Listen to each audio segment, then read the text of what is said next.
ఆయన మోషేకు తన మార్గములను తెలియజేసెను, ఆ, ఇశ్రాయేలు వంశస్థులకు తన క్రియలను కనపరచెను. ఆ, యెహోవా దయాదాక్షిణ్య పూర్ణుడు, దీర్ఘశాంతుడు, ఆ, కృపా సమృద్ధి గలవాడు. ఉమ్, ఆయన ఎల్లప్పుడూ వ్యాజ్యమాడువాడు కాడు, ఉమ్, ఆయన నిత్యము కోపించువాడు కాడు. ఆ, మన పాపములను బట్టి మనకు ప్రతీకారము చేయలేదు, మన దోషములను బట్టి మనకు ప్రతిఫలం ఇయ్యలేదు. ఉమ్, భూమి కంటే ఆకాశము ఎంత ఉన్నతముగా ఉన్నదో ఉమ్. ఆయన యందు భయభక్తులు గలవారి ఎడల ఆయన కృప అంత అధికముగా ఉన్నది. చాలు తల్లి. నాతో చెప్పండి, మన పాపములు బట్టి మనకు ప్రతీకారం చేయలేదు, మన దోషములు బట్టి మనకు ప్రతిఫలం ఇయ్యలేదు.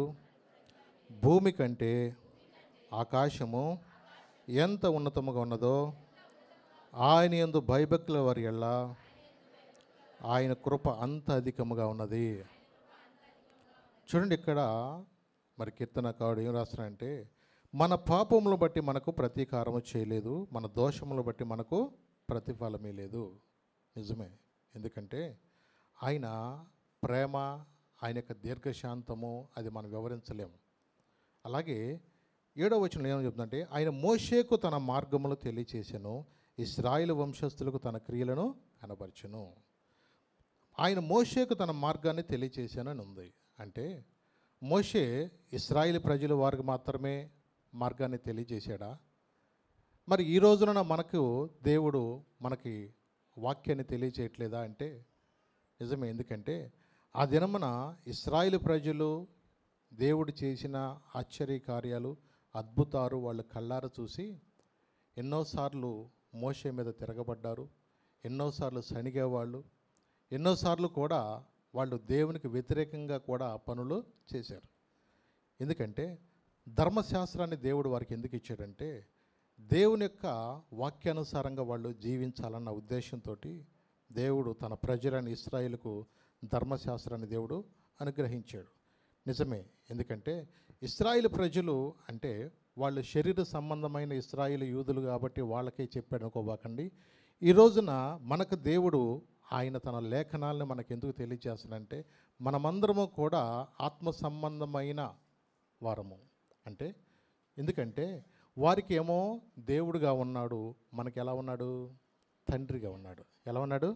మనకు తండ్రిగా ఉన్నాడు. యోహాను 1:12 ప్రకారం ఏముందంటే, తనను ఎందరైతే అంగీకరించారో అనగా తన నామమందు విశ్వాసం ఉంచిన వారికి దేవుని పిల్లలు. ఎవరంటండి వాళ్ళు? అంటే దేవుని పిల్లలు అవుటకు ఆయన అధికారం ఇచ్చాడు. అదే పౌలు గారు గలతీ పత్రికలకు ఒక మాట చెప్పాడు. 3వ అధ్యాయం 27 నుంచి చదువునాను ఒకసారి. గలతీ పత్రికలో 3వ అధ్యాయము 27 నుంచి 29. క్రీస్తులోనికి బాప్తిస్మం పొందిన చూడండి, మీరందరూ అక్కడ క్రీస్తులోనికి బాప్తిసం పొందిన మీరందరూ క్రీస్తును ధరించుకొని ఉన్నారు. క్రీస్తును ధరించుకొని ఉన్నారు. ఇందులో యూదుడని, ఇందులో యూదుడని, గ్రీసు దేశస్థుడని లేదు, గ్రీసు దేశస్థుడని లేదు, దాసుడని స్వతంత్రుడని లేదు, దాసుడని గాని స్వతంత్రుడని లేదు, పురుషుడని స్త్రీ అని లేదు, పురుషుడని స్త్రీ అని లేదు. యేసుక్రీస్తునందు మీరందరూ ఏకముగా ఉన్నారు. మీరు క్రీస్తు సంబంధులైతే, మీరు క్రీస్తు సంబంధులైతే ఆ పక్షమందు అబ్రహాము యొక్క సంతానమై ఆ ఉండి, పక్షమందు అబ్రహాం యొక్క సంతానమై ఉండి వాగ్దాన ప్రకారము వారసులై ఉన్నారు. వాగ్దాన ప్రకారం మనం ఎవరు అంటండి ఇప్పుడు? వారసులము. అంటే అలనాడు యేసుప్రభు యూదుల్లో జన్మించాడు కాబట్టి ఆయన ఇజ్రాయిల్కే దేవుడు అనుకోవద్దు.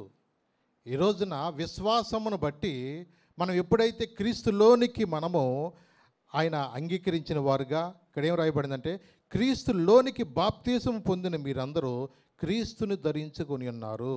ఇందులో యూదుడని, గ్రీసు దేశస్థుడని, దాసుడని, స్వతంత్రుడని, పురుషుడని, స్త్రీ అని ఏ భేదమో లేదు. అంటే ఈ లోకంలో పుట్టిన ప్రతి ఒక్కరూ కూడా ఎవరైతే యేసు ప్రభువుని అంగీకరించి రక్షణ పొంది బాప్తీసం తీసుకున్న వారందరూ కూడా ఎవరంటే వాళ్ళు దేవుని యొక్క కుమారులు.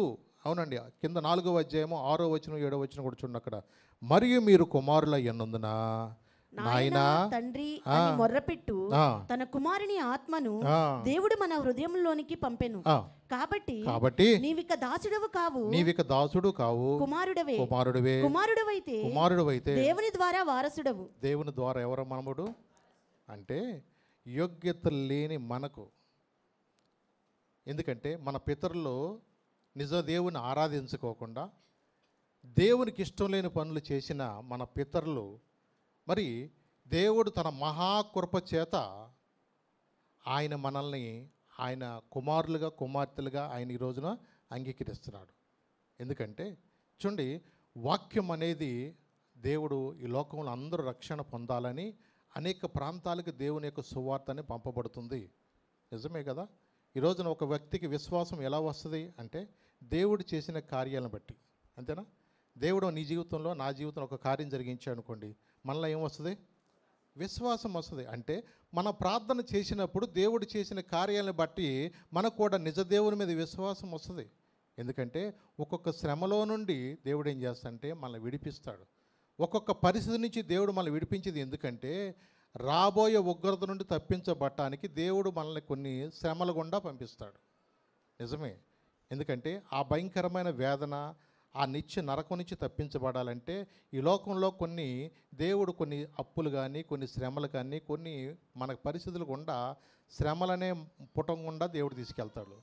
కొన్నిసార్లు మనుషులు అనుకుంటారు, నాకు ఈ బాధలు వస్తున్నాయే, నాకు ఎందుకు ఈ కష్టాలు వస్తున్నాయి అనుకుంటారు. కానీ కొన్నిసార్లు ఆ శ్రమ గనక నీకు రాకపోతే, ఆ ఇబ్బంది గనక నువ్వు ఫేస్ చేయకపోతే నువ్వు దేవుని దగ్గర రాలేవు.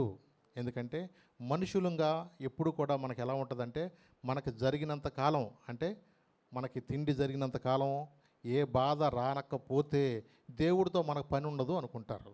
నిజమే. మరి ఇశ్రాయేలు ప్రజలు కూడా వాళ్ళకున్న పరిస్థితిని బట్టి దేవునికి మొరపెట్టారు. ఎందుకంటే ఐగుప్తులో వాళ్ళు పడుతున్న బాధను బట్టి, వాళ్ళు పడుతున్న ఆ వేదన బట్టి నిశ్చయముగా నేను వారి మొరను దేవుడు విన్నాడు అంటున్నాడు అక్కడ. అందుకని మోషేకు తన మార్గాన్ని ఏం చేశాడు? ఆయన తెలియచేశాడు. ఇశ్రాయేలు వంశస్థులకు ఆయన కనబరుచుకుంటున్నాడు. ఎందుకు కనబరుచుకుంటున్నాడు అంటే వాళ్ళు 430 సంవత్సరాలు ఐగుప్తులో వాళ్ళు ఎలా ఉన్నారంటే బానిసత్వంలో బ్రతుకుతున్నారు. నిజమే. ఎందుకంటే ఒక మనిషి బానిసత్వం ఉన్నప్పుడు చాలా స్వాతంత్రాన్ని కోల్పోతాడు. ఒంట్లో బాగలేదు, కాసేపు పడుకుంటానన్నా వాళ్ళకి అవకాశం ఉండదు. వాళ్ళు బానిసలుగా ఉన్నప్పుడు వాళ్ళకి నాకు ఆరోగ్యం బాగాలేదు, నాకు పరిస్థితి ఎలా ఉందని చెప్పుకుంటే అవకాశం లేదు వాళ్ళకేక. వాళ్ళు ఓపిక ఉన్నా లేకపోయినా వాళ్ళు పని చేయటానికే వాళ్ళు నిర్మించబడిన వాళ్ళగా వాళ్ళకు బానిస బ్రతుకుతున్నప్పుడు కొన్నిసార్లు మనసులో కుంగిపోవచ్చు. ఈ బతికే కన్నా చచ్చిపోతే మంచిది అనుకోవచ్చేమో. కానీ వారి యొక్క మూలుగును విన్న దేవుడు, వారి మొరను విన్న దేవుడు నిశ్చయముగా ఈ రోజున నీ మూలుగును వింటున్నాడు, నీ మొరను కూడా దేవుడు వింటున్నాడు. ఎందుకంటే దేవుడు ఆకాశము నుండి నరులందరిని ఏం చేస్తున్నాడు? ఆయన పరిశీలిస్తున్నాడండి. నిజమే. నెహెమ్యా చూడండి ఒక్క మాట. నెహెమ్యా 9వ అధ్యాయంలో 17 నుంచి 19 చదువుదాం. నెహెమ్యా 9వ అధ్యాయము 17 నుంచి 19 చదువుదాం.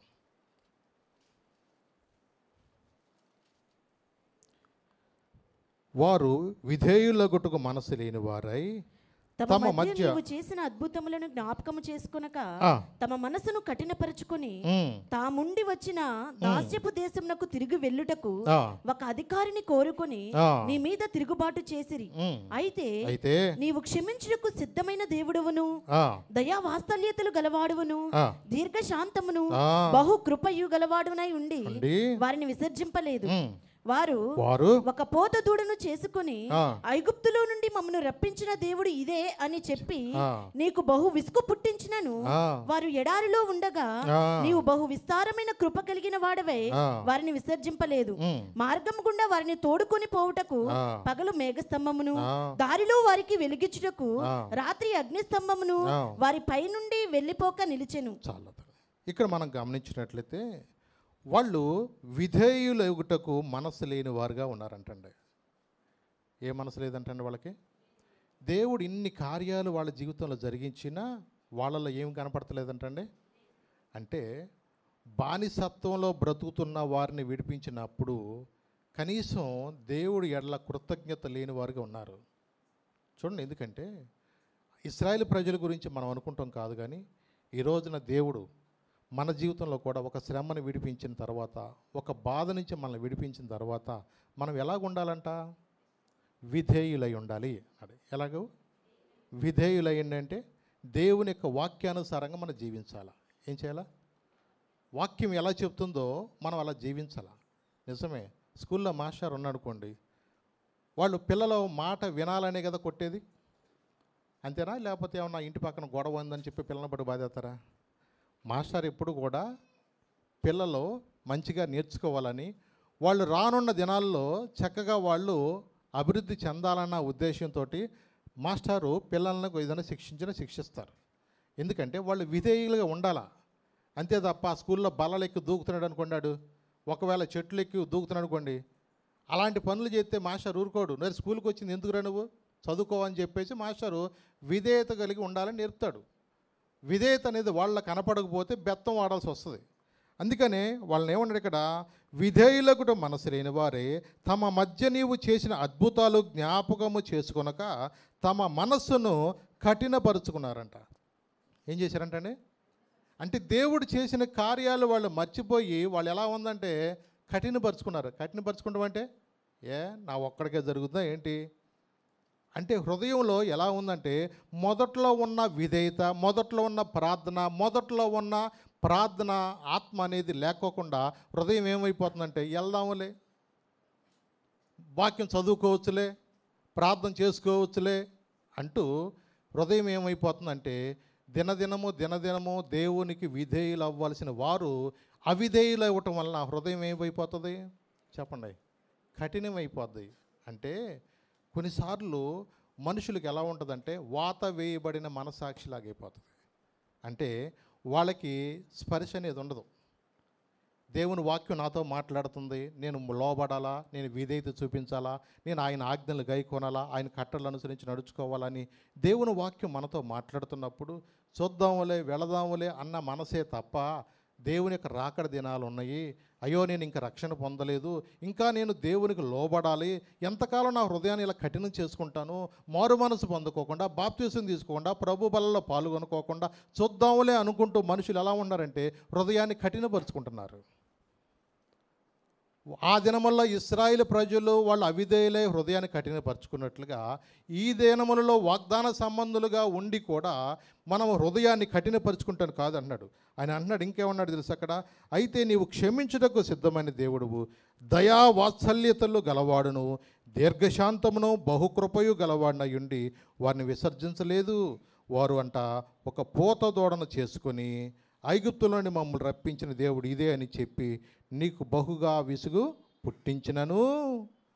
ఏమన్నాడు ఇక్కడ అంటే, చూడండి, వాళ్ళ కొరకు ప్రార్థన చేయడానికి మోషేను సీనాయి పర్వతం మీదకి వెళ్ళి ఆయన ప్రార్థన చేస్తూ, ప్రభా నువ్వు అప్పగించిన ఈ ప్రజలకు నేను ఏం చెప్పాలో నాకు అర్థం కావట్లేదయ్యా, వీళ్ళకి ధర్మశాస్త్రాన్ని వారికి నేర్పించయ్యా, వీరికి కట్టలు నేర్పించయ్యా, వీళ్ళని ఎలాగ నడిపించాలో నాకు తెలియట్లేదని దేవుని సన్నిధిలో ఆయన ఉపవాసం ఉండి ప్రార్థన చేయడానికి ఆయన కనిపెట్టుకుంటున్నప్పుడు వీళ్ళు ఏం చేస్తున్నారో తెలుసా, దేవుడు ఉచితంగా ఇచ్చిన బంగారాన్ని తీసుకెళ్ళి ఆహారంతో చెప్పి, ఆ మోషే అన్నవాడు ఎక్కడ తెచ్చాడోలే, మాకు ఆరాధించడానికి ఒక దూడను చెయ్యని చెప్పేసి వాళ్ళకు ఉచితంగా దేవుడు అనుగ్రహించిన బంగారం ఎలా ఇచ్చాడు దేవుడు వాళ్ళకి, ఎందుకంటే వాళ్ళు కష్టాన్ని ఐగుప్తులు దోచుకున్నారని దేవుడు ముందే చెప్పాడు, అబ్రహాముకే చెప్పాడు, ఆ వాగ్దానం ఇచ్చాడు, నేను వీళ్ళకి మళ్ళా బంగారం ఇచ్చి పంపిస్తాను అన్నట్టుగా దేవుడు ముందే చెప్పినట్లుగానే వాళ్ళకి చాలా విలువైన బంగారాన్ని వాళ్ళకి దేవుడు ఇప్పించాడు.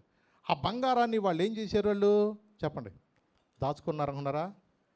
ఏదైనా కష్టపడితే విలువ తెలుస్తుంది కదా, మరి ఉచితంగా వచ్చింది కదా, ఆ రోజుల్లో మర్చిపోయారు వాళ్ళు. పైగా మళ్ళీ ఎలాంటిదంటే, మేము ఒక దూడను చేసుకునంట, ఆ దూడ ముందు మేము నాట్యం ఆడాలి. ఆ దూడ ముందు ఎలా నాట్యం ఆడాలి, ఓ ఇశ్రాయేలు ఐగుప్తు నుండి తీసుకొచ్చింది దూడ అంటే. చూడండి వీళ్ళు ఎలాగంటే, ఆ రోజున ఇశ్రాయేలు ప్రజలు దూడ చుట్టూ ఎగిరారు అనుకుంటున్నారే, ఈ రోజున వాగ్దాన సంబంధమైన ప్రజలుగా ఉంటూ దూడను చేసుకుని ఎగురుతున్న వాళ్ళు లేరా? ఉన్నారు. ఎందుకంటే ఒకవేళ నువ్వు డైరెక్ట్గా పాల్గొన్నా, ఇండైరెక్ట్గా పాల్గొన్నా, దావీదు ఒక సామెత చెప్పాడు. చూడండి, మొదటి సమూయేలులో ఒక మాట చూపిస్తా మీకు. మొదటి సమూయేలు 30వ అధ్యాయం 24వ వచనం చదివాను. మొదటి సమూయేలు 30వ అధ్యాయము 24వ వచనం చదువు. మీరు చెప్పినది ఎవరు ఒప్పుకొందరు? యుద్ధమునకు పోయిన వాని భాగమెంతో, యుద్ధానికి పోయిన వాడు భాగమెంతో, సామాను వద్ద నిలిచిన వాని భాగము అంతే, సామాను దగ్గర నిలిచిన వాడి భాగం కూడా అంతే అని వాడుక మాట.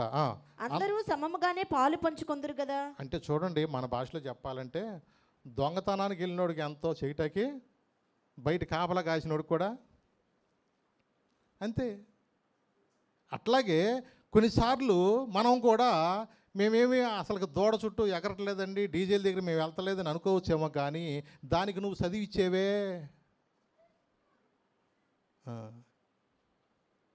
దానికి నువ్వు విరాళం ప్రకటించేవే, వాళ్ళు తాగటానికి, వాళ్ళు గంతులేస్తాకి, నీకు కూడా వాటా ఉంటుంది అన్నాడు దేవుడు దాంట్లో. ఎందుకంటే వాడు ఎంత పాపాన్ని శాపాన్ని అనుభవిస్తున్నాడో అదే శాపం నువ్వు కూడా అనుభవిస్తావు అన్నాడు. యుద్ధానికి వెళ్ళినవాడికి ఎంతో సామాన దగ్గర ఉన్నవాడు కూడా అంతే. నువ్వు మొహవాటం కొద్దీ బలవంతం కొద్దీ నువ్వు ఒకవేళ ఏమన్నా నేను మాత్రం అక్కడికి రాను, మా పాస్టర్ గారు మళ్ళీ ఫోటో పెడతాడేమో అనుకోవచ్చేమో, కానీ పాస్టర్ గారు కాదురా బాబు, దేవుడు చూస్తున్నాడు అక్కడ. అందుకని నువ్వు చాలా, ఎందుకంటే ఆ సామాన దగ్గర ఉన్నవాడు కూడా అంతే అంట. అందుకని మనం చాలా జాగ్రత్తగా ఉండాలా. దేవుడు లోకములో నుండి దాన్ని మనల్ని ఎందుకు ఏర్పరచుకున్నాడు, ఎందుకు ప్రత్యేకపరుచుకున్నాడు అంటే ఆయనకి స్వకీయ జనముగా మనం ఉండటానికి, ఆయన కుమారులుగా ఆయన కుమార్తెలుగా మనం జీవించాలని దేవుడు ఆయన కృప చూపిస్తున్నాడు. అయినా నాకేం జరగలేదుగా, ఎన్నిసార్లు దేవుడు చెప్పినా, ఎన్నిసార్లు వాక్యం నాతో మాట్లాడినా అసలు నాకేం అవ్వట్లేదుగా, మాకు బాగానే కలిసి వస్తుందిగా అనుకోవచ్చేమో. అందుకని వాక్యం అంటుంది, ఆకాశమునకు భూమి అంట ఎంత వ్యత్యాసముగా ఉన్నదో ఆయన ఎందు భయభక్తుల వారి ఎల్లా కూడంట ఆయన కృప అంట అంతగా. ఎందుకంటే తూర్పుకు పడమట ఎంత దూరమో, నిజమే, ఆయన కృపలో మనం ఉన్నామో. ఈ కృపాకాలం ఇది, ఏ కాలం ఇది? ఇది కృపాకాలం. దేవుడు అందుకని కొన్నిసార్లు మనం ఎన్ని పొరపాట్లు చేసినా ఎన్ని చేసినా దేవుడు కళ్ళు మూసుకున్నాడు అనుకోబాకండి, దేవుడు చూస్తూనే ఉంటాడు. ఎందుకంటే యోధా పాపం అంట ఎక్కడికి పోదంట, అది ఎర్రబొక్కలో కదా రాసేది, నీ హృదయం అనే పలకల మీద అది వజ్రపు మొనతో లిఖించబడింది. కాబట్టి ప్రతి ఘోరమైన పాపిని కూడా ఆయన క్షమించడానికి ఆయన ఇష్టపడుతున్నాడు. నిజమేనండి. ఈ రోజున మనుషులు ఎందుకు విచ్చలవిడిగా బ్రతుకుతున్నారంటే ప్రసంగి ఒక మాట చెప్పాడు. 8వ అధ్యాయం చూడండి, ఒక మాట 11వ వచనం చదువునాను ఒకసారి. ప్రసంగి 8వ అధ్యాయము 11వ వచనం చదువు. దుష్క్రియకు తగిన శిక్ష శీఘ్రంగా కలగపోవుట చూచి, ఏంటంటే అమ్మది దుష్క్రియకు తగిన శిక్ష శీఘ్రంగా కలగపోవుట చూచి, శీఘ్రముగా కలగబోట చూచి మనుషులు భయము విడిచి, మనుషులంట భయము విడిచి హృదయపూర్వకంగా దుష్క్రియలు చేయదు. హృదయపూర్వకంగా ఏం చేస్తున్నారు అంటే దేవుడు వెంటనే శిక్ష అనేది మనకు రానివ్వట్లా. మరి దాన్ని ఆయన అసమర్థత అనుకోవాలా, లేకపోతే ఆయన చేతగానతనం అనుకోవాలా? అది ఆయన కృప. ఏంటో తెలుసు, అది ఆయన యొక్క కృప. దేవుడికి తెలుసు, నీకు తెలుసు, నువ్వు చేస్తున్న ప్రతి పొరపాట్లో కూడా నీ మనసాక్షి నీతో గద్దిస్తుందన్న సంగతి నీకు అర్థమవుతున్నా సరే, దేవుడు దుష్క్రియకు తగిన శిక్ష ఆయన వెంటనే నీ మీదకి రానివ్వట్లేదు. నిజమేనా? ఎందుకంటే పూర్వదినాల్లో ఎలా ఉండేది కాదండి. వాళ్ళు సనిగినా, వాళ్ళు వ్యభిచార పాపం చేసినా భయంకరమైన శిక్ష వాళ్ళ మీదకి వస్తూ ఉండేది. దేవుడు మనల్ని ఎందుకనో ప్రేమించి మరి కృపాకాలంలో పుట్టించింది. ఎందుకంటే మనము దేవునికి భయభక్తులు మనం కలిగి ఉండాలని దేవుడు ఇంకా మన ఎడల ఏం చేస్తున్నాడు తెలుసా, దీర్ఘశాంతము వహిస్తున్నాడు. నిజమే. నేను ఈ మధ్య కర్ణాటకలో ఒక ప్రాంతంలో, హవేరి అనే ప్రాంతంలో 2024 సంవత్సరంలో ఒక సామూహిక అత్యాచారం అనే కేసులో 7 ముద్దాయిలను తీసుకెళ్ళి జైల్లో పెట్టారు. ఆ సామూహిక అత్యాచారం కింద వాళ్ళు 7 ముద్దాయిల్ని జైల్లో పెట్టేసినప్పుడు వాళ్ళు బెయిల్ మీద కొంతకాలం తర్వాత వచ్చారు. వాళ్ళు ఈ మధ్య 1 వీక్లో అనుకుంటా, ఈ మధ్య వాళ్ళు బెయిల్ మీద బయటకు వచ్చారు. వాళ్ళు బెయిల్ మీద బయటకు వచ్చినప్పుడు వాళ్ళు కొన్నిసార్లు ఊళ్ళో తిరగాలంటే సిగ్గేసి సావాలనుకుంటారు జనాలు. అరే ఇలాంటి పని చేశారని జనాలు అందరూ అనుకుంటారని, మనుషుల్లో ఎలా ఉంటుంది, ఇలాంటి పనులు చేశారని ఊళ్ళో తిరగటానికి కూడా తల ఎత్తుకోకుండా ఉండాల్సిన పరిస్థితి.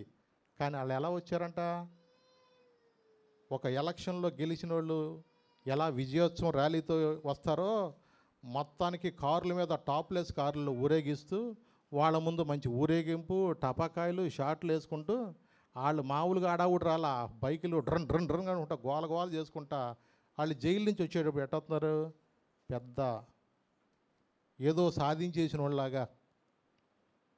ఇక వాళ్ళని గమనించి పోలీసు వాళ్ళు ఏం చేసేది తెలుసా, మళ్ళీ తర్వాత మీకు మంచి పని చేదిరా రెండు అబ్బాయి అని చెప్పేసి మళ్ళీ వాళ్ళని ఏం చేశారు, వాళ్ళని కొన్ని రూల్స్ అనేది ఉంటాయి, మీరు బెయిల్ మీద వచ్చేటప్పుడు పిచ్చ విషయాలు వేయకూడదు, మీరు లోపలికి వచ్చేయండి, మీకు మర్యాద అక్కడ కుదరదులే, మీకు మీరు ఎక్కడ ఉండారో ఉంటే బాగుంటుంది, మీకు జైలే శ్రేష్టం మీకు అని చెప్పేసి మళ్ళీ వాళ్ళని ఎక్కడికి ఎత్తుకెళ్ళారు? జైల్లో తీసుకెళ్ళిపోయారు.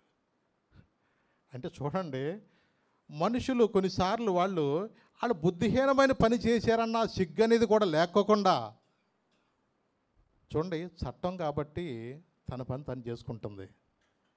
కొన్నిసార్లు దేవుడికి వ్యతిరేకంగా ఎన్నిసార్లు మనం చేసినా దేవుడు ఆయన మన మీదకి శిక్షను అయినా పంపించట్లేదండి. నిజమేనండి. ఎందుకంటే దేవుడు వాళ్ళ జీవితాలు ఎన్ని కార్యాలు జరిగించాడంటే, మళ్ళీ నెహెమ్యాలోకి వెళదాం, 9వ అధ్యాయము 21వ వచనం చూద్దాం. వాళ్ళు చూడండి అక్కడ 20 నుంచి, వారికి బోధించుటకు నీ ఉపకారాత్మను దయచేసితివి, నీవిచ్చిన మన్నాను ఇయ్యక మానలేదు, వారి దాహమునకు ఉదకమిచ్చిదివి, నిజముగా అరణ్యములో ఏమీ తక్కువ కాకుండా 40 సంవత్సరములు వారిని పోషించితివి, వారి వస్త్రములు పాతగిలిపోలేదు, వారి కాళ్ళకు వాపు రాలేదు. ఇదిగాక రాజ్యములను జనములను వారికి అప్పగించి వారికి సరిహద్దులు ఏర్పరిచితివి గనుక వారు సీహోను అను హెష్బోను రాజు యొక్క దేశమును బాషానునకు రాజైన ఓగు యొక్క దేశమును స్వతంత్రించుకొనిరి. 25 కూడా చదువునా. అప్పుడు వారు ప్రాకారము గల పట్టణములను ఫలవంతమైన భూమిని స్వాధీనపరచుకుని సకలమైన పదార్థములతో నిండియున్న ఇండ్లను, త్రవ్విన బావులను, ద్రాక్ష తోటలను, ఒలివ తోటలను, బహు విస్తారంగా ఫలించు చెట్లను వశపరుచుకొనిరి. దేవుడు ఎంత విస్తారంగా వాళ్ళని ఆశ్చర్యించాడండి. దేవుడు ఎన్ని గొప్ప కార్యాలు వాళ్ళు బాగుపడట్లా జరిగించాడండి వాళ్ళకి. చూడండి, అరణ్యములో వాళ్ళకి ఏమీ తక్కువ కాకుండా 40 సంవత్సరాలు వాళ్ళని పోషించాడంటండి. వారం రోజులు చుట్టాలు వస్తేనే కొన్నిసార్లు మన ఇంట్లో పరిస్థితులు తారుమారుగా ఉంటాయి. ఈ సెలవులు ఎప్పుడైపోతాయా, ఈ పిల్లల గోల ఎప్పుడు పోద్దా అనుకుంటారు కొంతసార్లు. అంటే కొన్నిసార్లు మనం ఒక సామెత ఉంటుంది సరే, 3వ రోజు ఏదో మురుగు చుట్ట మీద అంటారు. అంటే కొన్నిసార్లు పరిస్థితులు ఇవాళ అలా ఉన్నాయి. ఎందుకంటే ఇవాళ ఇద్దరు కష్టపడితే కూడా బ్రతకడం చాలా కష్టమైన పరిస్థితులు ఉన్నాయి ఈ రోజున. కాబట్టి మరి ఎవరైనా బంధువులు వచ్చారనుకోండి, రోజు ఏమన్నా పచ్చిపులుసు చేసి పెడితే వాళ్ళు ఉంటారంటున్నారా మీరు? ఇక మాకేముందలే నల్లగారం వేసి పెడదాం అనుకోండి, తెల్లారి చదువుకుంటారు వాళ్ళకి. అంటే తప్పదు, చుట్టాలు వచ్చినా అప్పు అయినా వాళ్ళకి మంచి చికెన్ తేవాల్సిందే, వాళ్ళకి మంచి మంచి ఏదైనా భోజనం వాళ్ళకి చేయాల్సిందే, తప్పదు. చూడండి, కొన్నిసార్లు ఎలాగ ఉంటుందంటే 40 సంవత్సరాలంట వాళ్ళకి అసలుకి ఏమీ తక్కువ కాకుండా వాళ్ళని పోషించాడంట. వారి వస్త్రాలు కూడా పాతగిలిగిపోలేదు, వారి కాళ్ళకు ఏమి రాలేదంటండి. అరే అరణ్యములో పడి నడుస్తూ ఉంటుంటే కనీసం కాలు వాసిందన్న వాళ్ళు లేడండి వాళ్ళకి. పగల మేఘస్తంభమై రాత్రి అగ్నిస్తంభమై వారిని కాపాడుతున్నప్పుడు నిజంగా వాళ్ళకి ఎక్కడ ఏ పాము కానీ ఏ తేళ్ళు కానీ ఎవరికే ఏమి చేయకోకుండా, అక్కడున్న ఎండ మామూలుగా ఉండదండి. ఎడారిలో అరణ్యములో ఆ అరణ్య ప్రాంతాలు ఇప్పుడు కూడా మీరు చూసుకోవచ్చు. పచ్చగా ఏం చెట్లు ఉండవు, ఏ చెట్లు వీట్లు ఉండవు, అంతా అక్కడ ఎడారి గుట్టలాగా ఉంటావన్నీ. అలాంటి ప్రదేశంలో దేవుడు వాళ్ళని ఎలా ఏం నడిపించాడంటండి, వాళ్ళకి అసలు బట్టలు అనేది కూడా పాత బాగోలేదంటండి. చెప్పులు కూడా బాగోకుండా, కాళ్ళు అనేది వాపులు రాకోకుండా దేవుడు 40 సంవత్సరాలు వాళ్ళని ఎలా పోషించాడు తెలుసా? అవునండి. నీ కృపచేత నన్ను రక్షించినందుకు వేలాది వందనాలయ్యా, నీ దయచేత శిక్షను తప్పించినందుకు కోట్లాది స్తోత్రాలయ్యా, నీ కృపచేత నన్ను రక్షించినందుకు వేలాది వందనాలయ్యా, నీ దయచేత శిక్షను తప్పించినందుకు కోట్లాది స్తోత్రాలయ్యా, నీ జాలి నాపై కనబరచినందుకు వేలాది వందనాలయ్యా, నీ ప్రేమ నాపై కురిపించినందుకు కోట్లాది స్తోత్రాలయ్యా, నీ జాలి నాపై కనబరచినందుకు వేలాది వందనాలయ్యా, నీ ప్రేమ నాపై కురిపించినందుకు కోట్లాది స్తోత్రాలయ్యా, వందనాలు వందనాలయ్యా, కోటి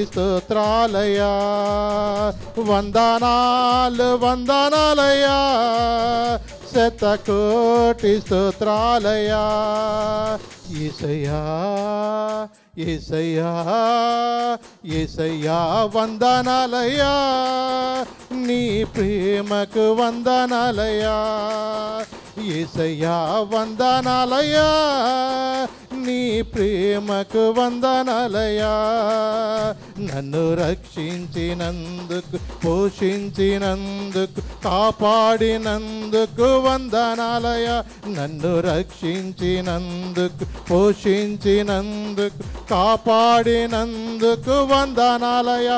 వందనాలు వందనాలయ్యా, శతకోటి స్తోత్రాలయ్యా. వందనాలు వందనాలయ్యా, శతకోటి స్తోత్రాలయ్యా.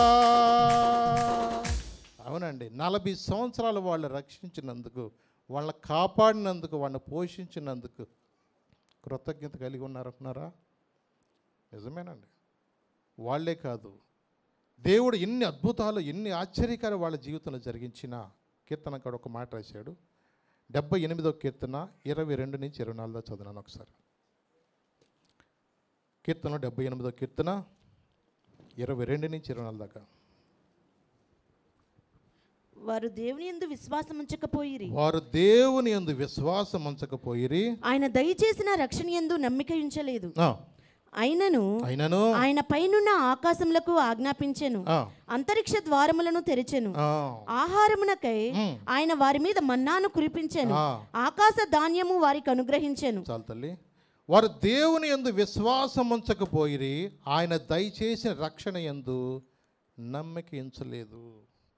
అయినను ఆయన పైనున్న ఆకాశములకు ఆజ్ఞాపించెను, అంతరిక్ష ద్వారములను తెరిచెను, ఆహారమునకు ఆయన వారి మీద మన్నాను కురిపించెను, ఆహార ధాన్యము వారికి అనుగ్రహించెను.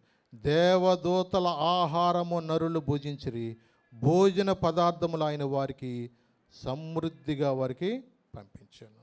దేవుడు వాళ్ళకి ఎలాంటి ఆహారం అంటే నిజంగా వాళ్ళకి విస్తారమైన ఆహారము, విస్తారమైన మాంసాన్ని కూడా దేవుడు వాళ్ళకి పంపించాడు.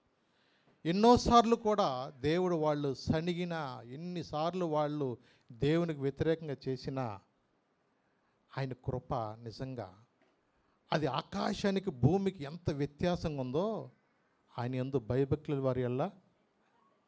మరి వాళ్ళు దేవుని యందు భయభక్తులు కలిగి ఉన్నారంటున్నారా? ఎన్నిసార్లు దేవుని విసిగించారో, ఎన్నిసార్లు దేవుని శోధించారో. ఏమండి, మేమైతే అట్లా చేయమండి, వాళ్ళు కాబట్టి చేశారు అనుకుంటున్నారా? ఈ రోజున దేవుడు మనతోనే మాట్లాడుతున్నాడు ఆ మాటలు. అందుకని ఎన్నోసార్లు దేవుడు మనల్ని కాపాడుతున్నాడే.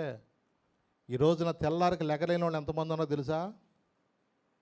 సరిగ్గా కంటి నిద్ర మీద నిద్ర పట్టుకోకుండా అటు ఇటు తిరుగుతున్న వాళ్ళు ఎంతమంది ఉన్నారో తెలుసా? దేవుడు నీకు చక్కగా ఆరోగ్యం ఇచ్చి, ఉదయాన్నే లేచి చక్కగా నీ పనులు నువ్వు చేసుకుంటాకు దేవుడిచ్చిన ఆరోగ్యాన్ని బట్టి ఉదయకాలం లేచి ఒక్క 10 నిమిషాలు దేవుని స్తుతించగలుగుతున్నారా? చూడండి, ఈ రోజున నిజంగా మనం ఆయన ఎంత స్తుతించాలో తెలుసా? ఎంత ఘనపరచాలో తెలుసా? దేవుడు చేసిన మేళ్లను మనము నిజంగా ఏమిచ్చి రుణం తీర్చుకుంటాం చెప్పండి? ఆయన మన ఎడల ఆయన ఎంత దీర్ఘశాంతం వహిస్తున్నాడంటే, ఒక తండ్రిగా కూడా మనం కొన్నిసార్లు మన బిడ్డల విషయంలో మనం కొన్నిసార్లు సహనాన్ని కోల్పోతాం. పిల్లలు ఇసుకిస్తే కొన్నిసార్లు ఎలా ఉంటుంది తెలుసా? బెత్తం పట్టుకుని వాళ్ళు మాట వినకపోతే కోడతాం. నిజమే. ఎందుకంటే కొన్నిసార్లు మనకి మన బిడ్డలు చేసిన దాన్ని బట్టి కొన్నిసార్లు కడుపు మండిపోయి మన బిడ్డలను కొడతాం. అయినా దేవుడు ఎలాంటి వాడో తెలుసా? ఆయన ఎంత దీర్ఘశాంతం వహిస్తున్నాడో మన ఎడలండి. నిజమేనండి. ఈ రోజునున్న పరిస్థితులు బట్టి కూడా కొన్నిసార్లు ఇప్పుడు ఇండియాకి పాకిస్తాన్కి గొడవ జరుగుతుంది కదా, మొన్నటిదాకా యుద్ధం కూడా జరిగింది కదా. మరి ఇలాంటి పరిస్థితుల్లో ఎవడన్నా గనక పాకిస్తాన్ జిందాబాద్ అన్నానుకోండి, ఏమంటే పోలీసు వాళ్ళు వచ్చి ఎత్తుకెళ్ళిపోతున్నారు. అంటే కొన్నిసార్లు ఎలా ఉంటుందంటే వాళ్ళకి చాలా శత్రుత్వం అనేది మనుషుల్లో రక్తంలోకి వెళ్ళిపోయింది. ఇక పాకిస్తాన్ అంటే మాకు శత్రువు అన్నట్టుగానే అది ఎంత పీక్లోకి వెళ్ళిపోయిందంటే, ఈ మధ్య ఒక స్వీట్ షాప్ వాడు ఏం చేశాడంటే, త్యోహార్ స్వీట్ షాప్ అనే వ్యక్తి ఏం చేశాడంటే మైసూర్ పాక్, ఏం పేరు దాని పేరు, నోరు ఊరుతుంది ఎవరికన్నా? సరే, మొత్తానికి మైసూర్ పాక్ అంటే మరి చాలామంది కూడా ఇష్టమే. కానీ దానిలో ఒక పేరు ఉంది, పాక్ అనేది. ఏమి ఉంది? పాక్ అనగానే జనాలకి పాకిస్తాన్ గుర్తొచ్చేస్తుంది ఏమనుకుని ఆడి పేరు మార్చేసాడు దానికి. మైసూర్ శ్రీ అంట దాని పేరు. ఇప్పుడు ఏంటంట? మైసూర్ పాక్ అంటలా దాని పేరు అంటానంటే. అసలు మైసూర్ పాకానికి పాకిస్తాన్కి సంబంధం చెప్పండి. అసలు సంబంధమే లేదు కదా. సంబంధం లేకపోయినా మనుషుల్లో ఎలాగైపోయిందంటే నోటితో కూడా పేరు ఎత్తటా కూడా ఇష్టపడతలేదు. చూసిరా? నిజమేనండి. అంటే మనుషుల్లో ఎంతమంది కంటే ఎలాగైపోయిందంటే పాకిస్తాన్ అంటే అంత మనుషుల్లో అలాంటి ద్రోహం. అసలుకి పాక్ అంటే అర్థం ఏంటంటే చక్కెర పాకం అని అర్థం. ఏంటిది? మనం పంచదార పాకం పడతాం చూసారా? ఆ పంచదార పాకంలో అది శనగపిండి వేసినప్పుడు ఆ పాకంలో గట్టిగా తిప్పాల. ఆ పాకంలో వేసి తిప్పటానికి కాబట్టి దాన్ని మైసూరులో తయారు చేశారు కాబట్టి వాళ్ళు మైసూరు పాకం అన్నారు. అంతే తప్ప మైసూరుకి పాక్కి సంబంధం ఉందా? అంటే నోటితో కూడా పలకటానికి ఇష్టం లేక దాని పేరేం పెట్టి అంట మైసూర్ శ్రీ అంట. చూడండి, నిజంగా కొన్నిసార్లు మనుషుల యొక్క మధ్యలో ఎలాంటి వైరం ఉంటుందో చూడండి. నిజమే. అలాగే కొన్నిసార్లు కొన్ని తెగల మధ్య మొన్నటిదాకా ఇక నాగా కుక్కీ తెగలు అలాగే మేతి తెగల మధ్య కూడా మొన్న ఈ మధ్య మణిపూర్లో బాగా పోరాటాలు జరిగినాయి. అలాగే ఇప్పటికీ ఇజ్రాయెల్ దేశము, పాలస్తీనా ప్రజలు అంటే గాజా ప్రజలు, సిరియా ప్రజలు కానీ ఇలాంటి ఇరాన్ కానీ ఇవన్నీ కూడా ఈ మధ్య ఎక్కువగా యుద్ధాలు చేసుకుంటున్నాయి. అంటే ఒకళ్ళ మీద ఒకళ్ళు ఏముంటుంది? ద్వేషం అనేది పెట్టుకుంటున్నారు.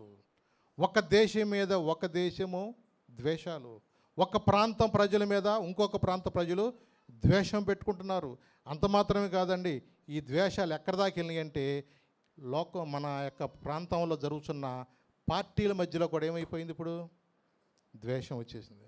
ఎంత ద్వేషం అంటే నువ్వు చేసిన దాన్ని ఏం చేస్తా నేను ఈసారి మా పార్టీ రాగానే నీకు చుక్కలు చూపిస్తాం కాబట్టి నీ పేరు ఎక్కడ రాస్తున్నాను, ఏదో పుస్తకంలో మొత్తం రాసేస్తుందని చెప్పేసి మొత్తానికి నీ పేరు రాసేసుకున్నాను అన్నాడు. ఇక లిస్ట్ వస్తుంది, వరుస పెట్టి లిస్ట్ వచ్చేస్తుంది. ఒకళ్ళ తర్వాత ఒకళ్ళకి చెరసాలని ఎవరు పంపించాలి అంటే చూడండి, మనుషుల్లో ఎలాంటిదంటే ఒకళ్ళ మీద ఒకళ్ళకి ఏముంటుంది? ద్వేషం. నన్ను అలా అన్నాడా, నా తల్లిని పట్టుకుని అట్లా అన్నాడా, ఒకవేళ మా తండ్రిని పట్టుకుని అట్లా అంటాడా అంటే మనుషుల్లో ఏముంటుంది చెప్పండి? అవునండి, కొన్నిసార్లు మనుషుల్లో ఇలాంటి స్వభావాలు కనపడతాయేమో కానీ దేవుని వాక్యం చేయాల్సింది తెలుసా? నిజంగా మన పాపములంట ఎర్రని వైనను ఆయన హిమము వల్ల ఏం చేస్తాడు? ఆయనట తెల్లగా కడుగుతాడు అంటాడు. ప్రతి ఘోరమైన పాపినైనా సరే, నువ్వు ఎలాంటి వ్యక్తివైనా సరే, నిజమేనండి, కొన్నిసార్లు మనమే కొన్నిసార్లు క్షమించుకోలేము కొన్ని పరిస్థితులు బట్టి. కానీ దేవుడు నిన్ను ఇంకా అదే ప్రేమతో ప్రేమిస్తున్నాడు. ఇశ్రాయేలు ప్రజలను దేవుడు ఎంతగా వాళ్ళని ప్రేమించినట్లుగానే ఈ రోజును కూడా దేవుడు ఏం చేస్తున్నాడు తెలుసా? నిన్ను ఇంకా అదే ప్రేమతో ప్రేమిస్తున్నాడు. ఒక 5 నిమిషాలు కనుక వీళ్ళు నాకు ప్రార్థన చేయట్లేదని ఇప్పుడు ఆక్సిజన్ ఆపాడా చెప్పండి? వీళ్ళు మా ప్రార్థనకు రానోళ్ళని ఏమన్నా పార్టీ కట్టాడు దేవుడు ఎప్పుడన్నా? నువ్వు ప్రేమించినా ప్రేమించకపోయినా, ప్రార్థనకు వచ్చినా రాకపోయినా, నువ్వు ఆయన ఆరాధించినా ఆరాధించకపోయినా, ప్రార్థనకు టయానికి వచ్చినా రాకపోయినా, ఆయన నిన్ను శాశ్వతమైన ప్రేమతో నిన్ను ఆయన ప్రేమిస్తున్నాడండి. ఆయనకి ఏ భేదం లేదండి ఆయనకి. నిజమేనండి. ఆయన ఎలాంటి ప్రేమ అంటే మనం ఊహించలేమండి. ఆదికాండం చూడండి ఒక మాట, 21వ అధ్యాయంలో 9 నుంచి 13 దాకా చదువున్నాను ఒకసారి. ఆదికాండము 21వ అధ్యాయము 9 నుంచి 13 దాకా చదువు. అప్పుడు అబ్రహామునకు ఐగుప్తీరాయలైన హాగరు కనిన కుమారుడు పరిహసించుట సారా చూచి, ఈ దాసిని దీని కుమారుని వెళ్ళగొట్టుము, ఈ దాసి కుమారుడు నా కుమారుడైన ఇస్సాకుతో వారసుడై ఉండడని అబ్రహాముతో అనెను. అతని కుమారుని బట్టి ఆ మాట అబ్రహామునకు మిక్కిలి దుఃఖము కలుగజేసెను. అయితే దేవుడు, ఈ చిన్నవాని బట్టియు నీ దాసిని బట్టియు నీవు దుఃఖపడవద్దు, సారా నీతో చెప్పు ప్రతి విషయములో ఆమె మాట వినుము, ఇస్సాకు వలన అయినదియే నీ సంతానం అనబడును. అయినను ఈ దాసి కుమారుడను నీ సంతానమే గనుక అతని కూడా ఒక జనముగా చేసేదనని అబ్రహాముతో చెప్పాను. చూడండి, ఇక్కడ మనం గమనించినట్లయితే శారమ్మ గారే చేసింది ఈ పని. హాగర్ని, అయ్యా మరి నువ్వు ఇలాగ చేస్తే మనకి పిల్లలు పుడతారు కదా అన్నట్లుగా హాగర్ని శారమ్మ గారే ప్రోత్సహించారు. దానివల్ల జరిగింది ఏంటంటే ఈమెకి హాగర్కి శారాయి నేచురల్గా కనపడుతుంది. అంటే దేవుడు చూడు నన్ను ఎంత తొందరగా జ్ఞాపకం చేసుకున్నాడో, నువ్వు ఉండవు ఎందుకులే అన్నట్టుగా నీచమైన దానిలాగా కనపడుతుంది. సరే, మొత్తానికి ఒకసారి మొత్తాన్ని పంపించిన మళ్ళా తన పరిస్థితిని బట్టి దేవుడు మళ్ళీ లోబడి ఉండు, నువ్వు అణిగి ఉండు అని చెప్పి మళ్ళీ తీసుకొచ్చాడు. తర్వాత తను కూడా మళ్ళా మరి దేవుడు శారమ్మ గారు కూడా గర్భం తెరిచిన తర్వాత అక్కడ పాలు విడిచిన తర్వాత విందు జరుగుతుంది. ఆ తర్వాత దేవుడు ఏమన్నాడు, అబ్రహాముకు ఐగుప్తుడైన హాగరు కన్ని కుమారుడు పరిహసించుట చూచి ఈ దాసిని దీని కుమారుని ఏం చేయమన్నాడు, వెళ్ళగొట్టుము, ఈ దాసి కుమారుడు నా కుమారుని ఇస్సాకుతో వారసుడైన అబ్రహాముతో అన్నాను. అంటే ఈ పిల్లోడు అంటే చూడండి, పాలు ఇడిచిన పిల్లోడు ఎంత ఉంటాడు చెప్పండి? జస్ట్ ఒకవేళ 3 సంవత్సరాలు 4 సంవత్సరాలు అయ్యి ఉండొచ్చేమో కదా. అంత చిన్న పిల్లోడిని ఎగతాళిగా మాట్లాడుతున్నాడు. అప్పటికి 11-12 సంవత్సరాలు వచ్చినాయి కదా. అంటే అలాంటి వయసులో అంత చిన్న పిల్లోడిని ముద్దుగా చూసుకుంటారు, కానీ ఎగతాళిగా పరిహసించడం చూసి తల్లికి తను తట్టుకోలేకపోయింది. పిల్లోడికి ఏం అర్థం కాదు, కానీ తల్లికి తనకు చాలా బాధ వేసింది. అనవసరమయ్యా, వీళ్ళు ఇక్కడ ఉండటం కూడా అనవసరం, వీళ్ళకి అసలు బుర్ర పని చేయట్లే, ఎప్పుడు చూసినా కొంచెం ఎగతాళిగా మాట్లాడేటట్టు ఉన్నారు, ఆమెకి నేను నీచమైందని కనపడ్డాను, ఈడు చూస్తే బొడ్డోను పట్టుకుని కూడా ఎగతాళిగా మాట్లాడుతున్నాడు, వీళ్ళకి కొంచెం విలువలు లేనట్టుగా ఉన్నాయి, వీళ్ళని పంపించే అన్నట్టుగా చెప్తా ఉంటుంటే అక్కడ సరే అని దేవుడు కూడా మాట్లాడుతున్నాడు. అక్కడ ఈ దాసిని దాని కుమారుని వెళ్ళగొట్టు, ఈ దాసి కుమారుడు నా కుమారుడు ఇస్సాకుతో వారసుడైన అబ్రహాంతో అంటే అతని కుమారుని బట్టి ఆ మాట అబ్రహాముకు మిక్కిలి దుఃఖము.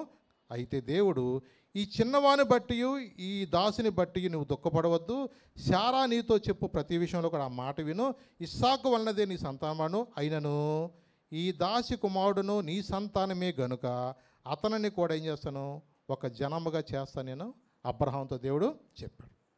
అంటే నీకు సంతానమే కాబట్టి నేనేం విడిచిపెట్టను. సామాన్యంగా పిల్లలు లేని టైంలో మరి హాగర్కి బిడ్డ పుట్టినప్పుడు ఇక వాడే అన్నట్టుగా మరి ఎంతో అపూర్వకంగా చూసుకున్న పిల్లోడిని ఇప్పుడు దేవుడు ఏమంటున్నాడు, శారమ్మ మాటేనయ్యా, నేను దీవిస్తాను, ఆ పిల్లోడిని మాత్రం నేనేం విడిచిపెట్టను, నీకు పుట్టినోడే కాబట్టి నేను వాడిని కూడా ఏం చేస్తాను, ఆశీర్వదిస్తానని దేవుడు చెప్తాడు. సరే, మొత్తానికి ఏదైనా దేవుడు చెప్పిన మాటకి అబ్రహాం ఎప్పుడు కూడా విధేయత చూపిస్తాడు. అంటే ఎంత అంటే ఇక నీ తలకాయ తీసేయమన్నా ఇచ్చేస్తాడు, పిల్లోడు తలకాయ మీద ఇచ్చేస్తాడు, అంత లోబడే విధేయత అబ్రహాం. ఎందుకంటే అబ్రహాము విశ్వాసులకే తండ్రి, అంత లోబడే విధేయత కలిగిన వ్యక్తి కాబట్టి సరే ప్రభా నువ్వు చెప్పిన మాటకు నేనేమి కాదనలేని చెప్పేసి ఆ యొక్క దాసిని తన కుమారుని కూడా ఏం చేస్తాడు, పంపిస్తాడు.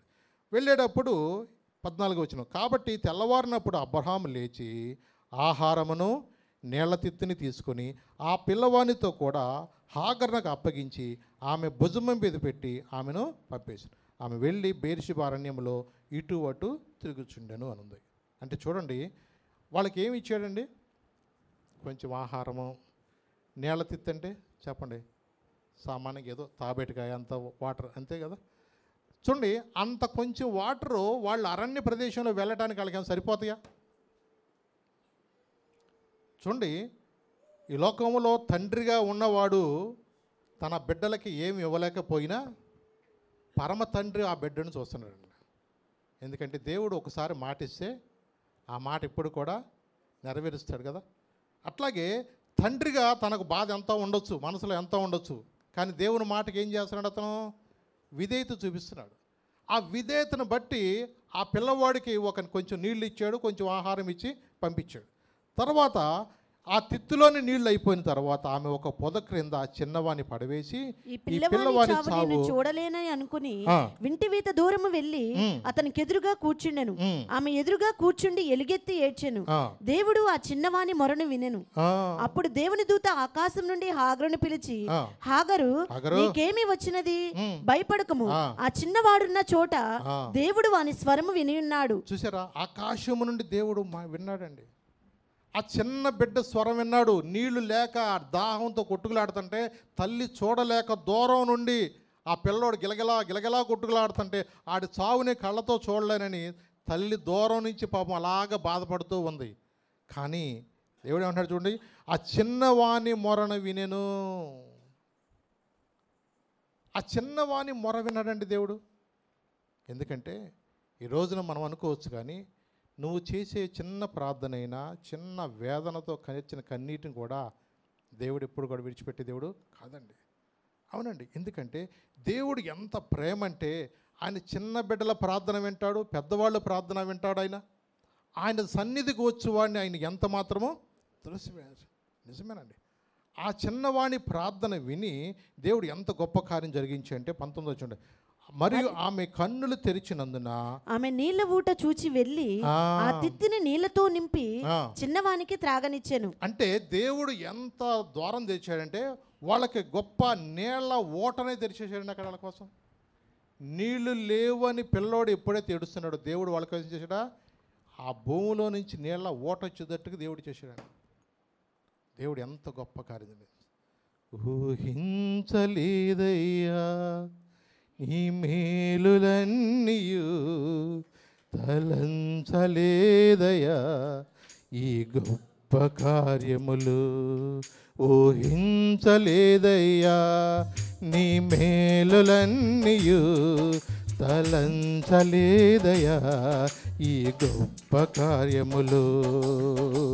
పాడకుండా ఉండలేనయ్యా నిన్ను పొగడకుండా బ్రతుకలేనయ్యా యేసయ్యా. పాడకుండా ఉండలేనయ్యా నిన్ను పొగడకుండా బ్రతుకలేనయ్యా. ఊహించలేనయ్యా నీ మేలులన్నీయు, తలంచలేదయ్యా ఈ గొప్ప కార్యములు. ఊహించలేదయ్యా ఈ మేలులన్నీయు, తలంచలేదయ్యా ఈ గొప్ప కార్యములు. తీసివేయబడినాను, త్రోసివేయబడినాను, అకస్మాత్తుగా గుంటలు నెట్టివేయబడినాను. తీసివేయబడినాను, త్రోసివేయబడినాను, అకస్మాత్తుగా గుంటలు నెట్టివేయబడినాను. అందరూ వదిలేసినా నీవు నన్ను పట్టుకున్నావు. దుఃఖము ముంచేసినా నీవు పైకి లేపావయ్యా. అందరూ వదిలేసినా నీవు నన్ను పట్టుకున్నావు. దుఃఖము ముంచేసినా నిన్ను పైకి లేపావయ్యా. పాడకుండా ఉండలేనయ్యా నిన్ను పొగడకుండా బ్రతుకలేనయ్యా యేసయ్యా. పాడకుండా ఉండలేనయ్యా నిన్ను పొగడకుండా బ్రతుకలేనయ్యా. ఊహించలేనయ్యా నీ మేలులన్నీయు, తలంచలేదయ్యా ఈ గొప్ప కార్యములు. ఊహించలేదయ్యా నీ మేలులన్నీయు, తలంచలేదయ్యా ఈ గొప్ప కార్యములు. ఈ లోకములో ఎవరు త్రోసివేసినా దేవుడు త్రోసివేసే దేవుడు కాదు. నిజమేనండి. ఈ రోజుకి అబ్రహాముకి ఇచ్చిన వాగ్దానాన్ని బట్టి దేవుడు నిజంగా హాగరు సంతానం నుండి వచ్చిన బిడ్డలను దేవుడు ఎంత వాగ్దానం ఇచ్చాడో తెలుసా? ఆదికాండం 17వ అధ్యాయం చూద్దాం ఒకసారి.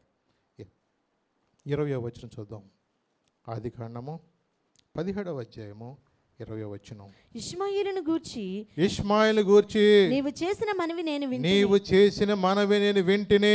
ఇదిగో నేను అతన్ని ఆశీర్వదించి అతనికి సంతానాభివృద్ధి కలిగి చేసి అత్యధికముగా అతన్ని విస్తరింపచేసేదను. అతడు 12 మంది రాజులను కనును. 12 మంది రాజులను కనును. అతన్ని గొప్ప జనముగా చేసేదను. అతని గొప్ప జనముగా నేను చేస్తాను. అవునండి. మాట ఇచ్చిన దేవుడు, మాటను నెరవేర్చే దేవుడు. సామాన్యంగా మనుషుల్లో ఎంతైనా స్వార్థం ఉంటుంది. మనుషుల్లో నా పిల్లలే ఉన్నతంగా ఉండాలా, మా తమ్ముడు పిల్లలైనా ఇంకా మా బంధువుల పిల్లలైనా మాకన్నా తక్కువగానే ఉండాలి, కానీ అందరికన్నా మేము మా కుటుంబమే అధికారంలో ఉండాలన్న మనసు అది ప్రతి ఒక్కరిలో ఉంటుంది. అది కరెక్టే.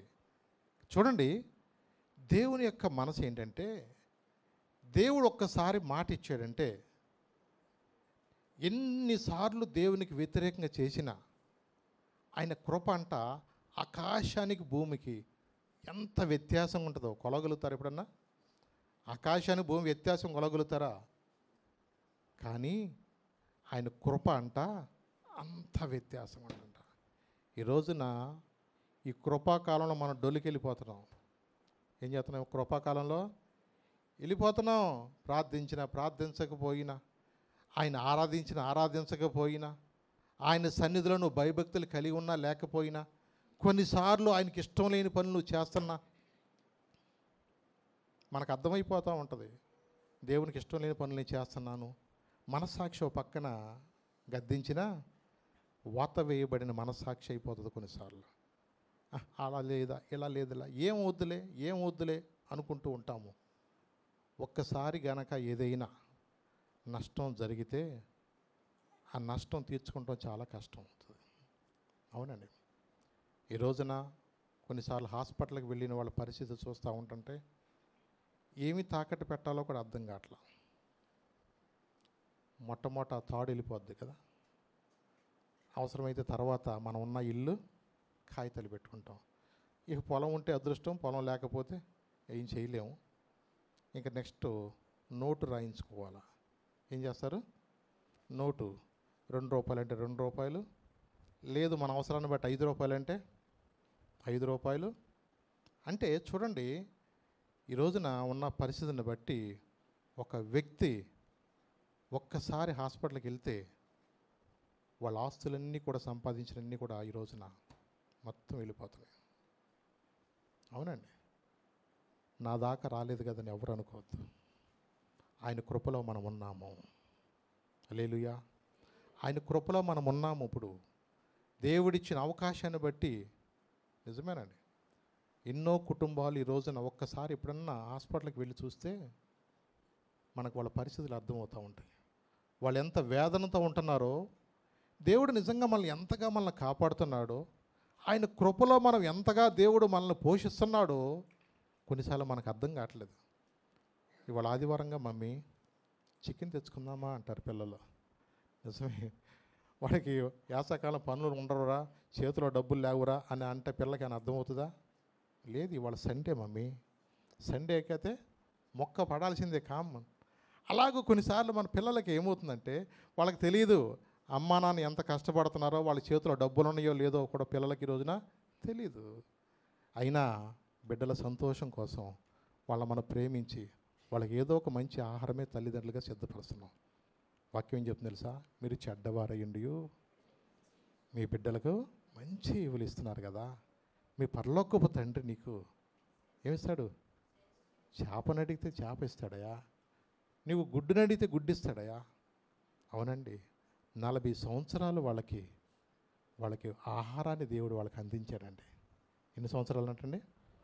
40 సంవత్సరాలు వాళ్ళని దేవుడు వాళ్ళు తృప్తిగా పోషించాడు. దేవుడు పగలు మేఘస్తంభమా, రాత్రి అగ్నిస్తంభంగా, ఎక్కడ ఎండ దెబ్బ కానీ వెన్నెల దెబ్బ కానీ తగలకోకుండా, చెప్పులు కూడా బట్టలు కానీ వాళ్ళకి కాళ్ళు కూడా వాపు రాకోకుండా దేవుడు ఎంత పర్సనల్ కేర్ తీసుకుంటే అయినను చూసారానే వాళ్ళు దేవునికి వ్యతిరేకంగానే చేశారు.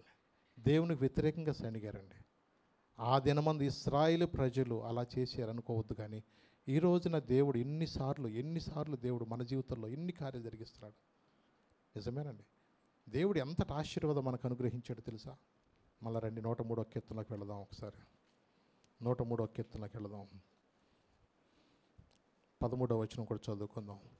తండ్రి తన కుమారుల ఎడల జాలిపడినట్లు యెహోవా తన యందు భయభక్తులు గల వారి ఎడల జాలిపడును. తన యందు భయభక్తుల వారి ఎడల జాలిపడును. ఏం చేస్తాడంటే ఆయన జాలి పడతాడంట. తండ్రి ఎలాగైతే తన బిడ్డల విషయంలో కలిగి ఉంటాడో, మన బిడ్డల విషయంలో ఎన్ని తప్పులు చేసినా మనం ఎలాగైతే దాచుకుంటామో, కడుపులో దాచుకున్నానంటారు చూసారా. అమ్మోళ్ళు ఎక్కడ దాచుకుంటారంట? పిల్లలు చేసిన పొరపాట్లు కడుపులో దాచుకుంటారు. మరి చెప్తే ఇంకేమన్నా ఉందా? మరి ఏమన్నా మరి కడుపులో దాచుకుని ఇంకెక్కడ దాచుకుంటారు? అవి నువ్వు ఎంత కడుపులో దాచుకున్నా కొన్నిసార్లు బయటకు వస్తానే ఉంటాయి ఎట్టాగొట్ట. అట్లాగే కొన్నిసార్లు మనం వాళ్ళ బిడ్డల యొక్క కడుపులో దాచుకోబట్టి అమ్మోళ్ళకి ఏమవుతున్నాయి? షుగర్లు వస్తున్నాయి, బీపీలు వచ్చేస్తున్నాయి, వాళ్ళ కంటి మీద నిద్రలు ఉండట్లా. ఎందుకు? పిల్లడు టయానికి రావట్లే ఇంటికి పడుకుంటాకి. అమ్మకు బాధ ఉండదా? పిల్ల చూస్తే ఎప్పుడు చూసినా ఫోన్లోనే ఉంటుంది, ఎట్టెట్టెట్ట అంటానే ఉంది. ఏమో ఏ ఇన్స్టాలోకి వెళ్ళిపోతారో, ఏ ఫేస్బుక్లోకి వెళ్ళిపోతారో, మళ్ళీ ఎక్కడికే పోలీస్ స్టేషన్కి వెళ్ళాల్సి వస్తుందేమో అని అమ్మల బాధ అమ్మలకి. ఈరోజున్న పరిస్థితులు బట్టి పిల్లలకి ఆ నాలెడ్జ్ బాగానే ఉంది. తల్లిదండ్రుల యొక్క బాధ వాళ్ళకి అర్థం కావట్లా. తల్లిదండ్రులు నా కోసం ఎంత ప్రయాసపడుతున్నారు, తల్లిదండ్రులు నా కోసం ఎంత ప్రార్థన చేస్తున్నారు. ఈరోజు నేను దేవుని మందిరానికి వెళుతున్నాను కదా, దేవుని మందిరానికి వెళ్ళి నేనేం నేర్చుకోగలుగుతున్నాను? ఆ దినంలో ఇశ్రాయేలు ప్రజలను దేవుడు విస్తారముగా వాళ్ళని ఆశీర్వించాడు, పోషించాడు. దేవునికి వ్యతిరేకమైన పనులు చేసినట్లుగా ఈ రోజున నా జీవితంలో కూడా దేవుడు నేను గాయపరుస్తున్నాను. నేను ఆయన ఇంకా దుఃఖపెడుతున్నానే. నిజమే. దేవుడు ఎందుకు మనల్ని ఆయన ప్రేమిస్తున్నాడు తెలుసా? కిందకు వెళదాం. 17వ వచనం 18వ వచనం. ఆయన నిబంధనను గైకొనుచు ఆయన కట్టడలను అనుసరించి నడుచుకుని వారి మీద, ఆయన కట్టడలను అనుసరించి నడుచుకుని వారి మీద, యెహోవా యందు భయభక్తులు గల వారి మీద, యెహోవా యందు భయభక్తుల వారి మీద ఆయన కృప యుగయుగములు నిలుచును. ఆయన కృప యుగయుగములు నిలుచును. ఆయన నీతి వారికి పిల్ల పిల్ల తరమున నిలుచును. నీతి అంట వారికి ఎలా ఉంటుందంటండి? పిల్ల పిల్ల తరాలంట. అది దేవుడిచ్చే ఆశీర్వాదం. అదండి దేవుడిచ్చే ఆశీర్వాదం. అదే వాళ్ళు ఇశ్రాయేలు ప్రజలు స్వల్ప ప్రజలైనా సరే దేవుడు ఈ రోజుకి ప్రజలందరికీ తెలుసునేటట్టుగా దేవుడు వారితో ఉన్నాడని ఇప్పటికే ప్రపంచం వాళ్ళకి ఎలా గుర్తిస్తుందో, తన యందు భయభక్తులు వారి నువ్వు కలిగి ఉంటే నీ యొక్క నీతి, నీ భక్తి, నీ పిల్ల పిల్ల తరాలు దేవుడిస్తాడంటండి. ఎంత గొప్ప ఆశీర్వాదము తెలుసండి. నువ్వు చచ్చిపోవచ్చేమో కానీ నీ ప్రార్థన చచ్చిపోదు. నువ్వు దేవుని సన్నిధిలో నువ్వు కాచిన కన్నీటిని బట్టి నీ కుటుంబాన్ని దేవుడు రక్షించుకుంటాడు. అవునండి. దేవుడిచ్చిన అవకాశాన్ని మనం సద్వినియోగం చేసుకోవాలి. ఈ రోజున చాలామందికి తెలియట్లేదు. ఈ రోజున వాళ్ళ జీవితంలో ఎన్నో తరుణాలు దేవుడు ఇస్తున్నాడు. ఈ కృపాకాలంలో మనం ఏదో వెళ్ళిపోతున్నాం అనుకుంటున్నాం కానీ అకస్మాత్తుగా రాత్రికే గుండె జబ్బు వస్తే, ఒకవేళ అనుకోకుండా యాక్సిడెంట్ కనుక జరిగితే, అనుకోకుండా కాలు చేయబడిపోతే ప్రభు అంటకు నోరు వస్తుందా?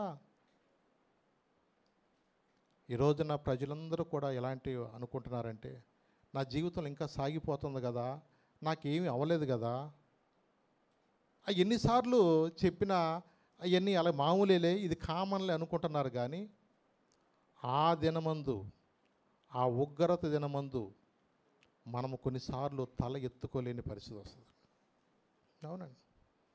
దేవుడు ఒకవేళ ఆయన కృపను నీకు దూరం చేస్తే మన జీవితంలో జరిగే నష్టాన్ని ఎవడో పొడచలేడు. ఆ నష్టం జరగక ముందే దేవుడిచ్చిన తరుణం ఉపయోగించుకోవాలి. అవునండి. ఆయన నిన్ను ప్రేమించే మాట్లాడుతాడు రోజున. అవునండి. మన పాపములను బట్టి మన ప్రతీకారం చేయలేదు ఆయన. ఏమన్నాడు? మన పాపములను బట్టి మనకు ప్రతీకారం చేయలేదు, మన దోషములను బట్టి మనకు ప్రతిఫలమే లేదు. భూమి కంటే ఆకాశము ఎంత ఉన్నతముగా ఉన్నదో ఆయన యందు భయభక్తుల వారి వల్ల ఆయన కృప అంట అంత అధికముగా ఉంటుంది అంటండి.